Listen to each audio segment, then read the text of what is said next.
Okay, so my 7 years of love, saving the world challenge, part 3.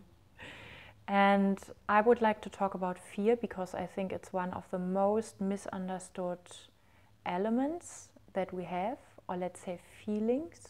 I would say it's rather an energy than a feeling or an emotion, fear. And we explain why we ignore the situation on Mother Earth with everybody is afraid. And I doubt that. I think everybody ignores the situation on Mother Earth as long as she or he tries not to feel their own fear. And that's a difference.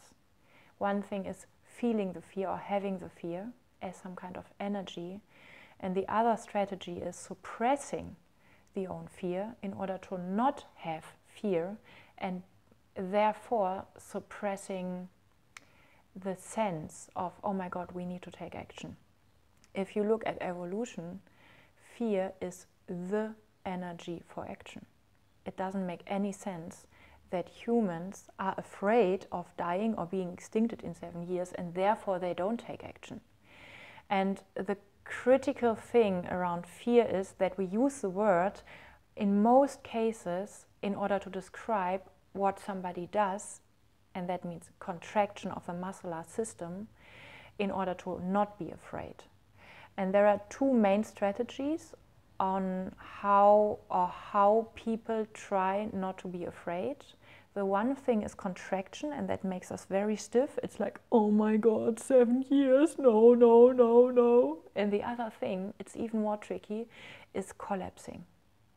And collapsing also in the kind of thinking and commenting what is going on, for example, with our climate. It's like, okay, but yeah, I mean, when I was a child, there were other calculations, and they also said that we will be extincted, and you see, we are not extincted. It will work out. And this kind of collapse is close to resignation.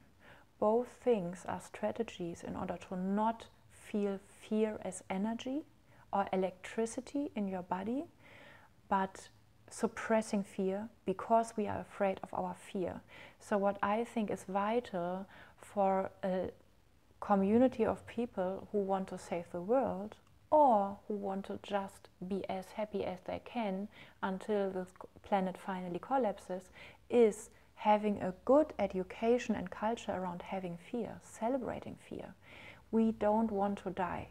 If we die from our global mess, or if we die from a car accident, or if we die from being 120 years old and just dying out of dying. But I think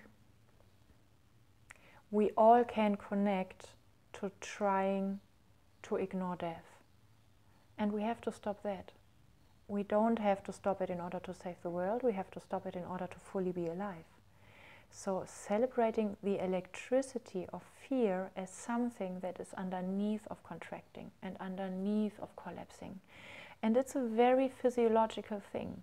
I'm doing somatic research all day long with my own muscular system, and it's so practical. It's whatever muscle gets tense when you try to suppress fear, relax it. Whatever muscle goes into resignation and collapse when I try to not be afraid, go into tone again, go into aliveness, go into movement, go into breathing into this muscle again.